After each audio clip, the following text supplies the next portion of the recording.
இது காலதேவனுக்கு 10வது ராசிங்க. இதுதாங்க தொழில் ஸ்தானம், ஜீவனஸ்தானத்துக்கு உண்டான ராசிங்க. இந்த ராசிக்கு அதிபதி சனி பகவான். இந்த ராசியோட அதிபதி 3 போய் வக்கரம் ஆயிட்டாருங்க. மகர ராசிக்கு பார்த்தா 7.5 முடிஞ்சு ஓரளவுக்கு நல்ல நிலையில் இருக்காங்கன்னு சொல்லலாம். மகர ராசிக்காரங்களுக்கு பல பிரச்சனையிலேருந்து தப்பிச்சு இப்போ ஓரளவுக்கு முன்னேற்றமான ஒரு சூழ்நிலையில் இருக்கிறாங்க அப்படின்ட்டுலாம். ஆனால் அந்த கார்த்திகை மாதம் உங்களுக்கு எப்படி இருக்கும், எந்த மாதிரி ஒரு செயல்பாட்டை கொடுக்கும் அப்படின்னா, 3ஆம் இடம் சனி வக்கரம் பெற்றிருந்து, சனி அதே மாதிரி குரு வக்கரமாகி அந்த ராசியை வேறு பார்க்குறாங்க. ஆனால் உங்களுக்கு இந்த காலகட்டம் எந்த மாதிரி ஒரு நிலைப்பாட்டை கொடுக்குன்னு பார்த்தீங்கன்னா, அதாவது உங்களுக்கு தொழில் ஸ்தானம் என்று சொல்லக்கூடிய இடத்துலைக்கு பெண் கிரகங்கள் 2 கிரகங்கள் அங்கே இருக்குது. சந்திரன் இருக்கார், அதாவது சுக்கிரன் இருக்கார். அப்போ மனைவி மூலியமாக ஏதாச்சும் ஒரு புதிய தொழில் தொடங்குவதோ, ஒரு பார்ட்னர்ஷிப்போடு தொழில் செய்வதோ உங்களுக்கு இந்த காலகட்டம் தொழில் மூலியமாக நல்ல ஒரு ஆதாயம் இருக்குங்க.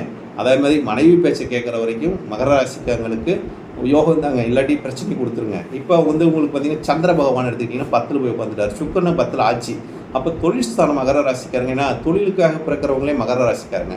அப்போ தொழில் ஸ்தானம் உங்களுக்கு நல்லா இருக்குது. லாபாதிபதி ஆட்சி பெற்றிருக்காரு, 2ஆம் இடத்துல ராகு இருக்கார். ஏதோ ஒரு மூலியமாக உங்களுக்கு பண வரவை கொடுத்துக்கிட்டே இருக்குது உங்களுக்கு. அதேமாதிரி முயற்சி எடுக்க உங்களுக்கு வெற்றி தாங்க. மகர ராசிக்காரங்களுக்கு கார்த்திகை மாதம் ஃபுல்லாக யோகம் தான்.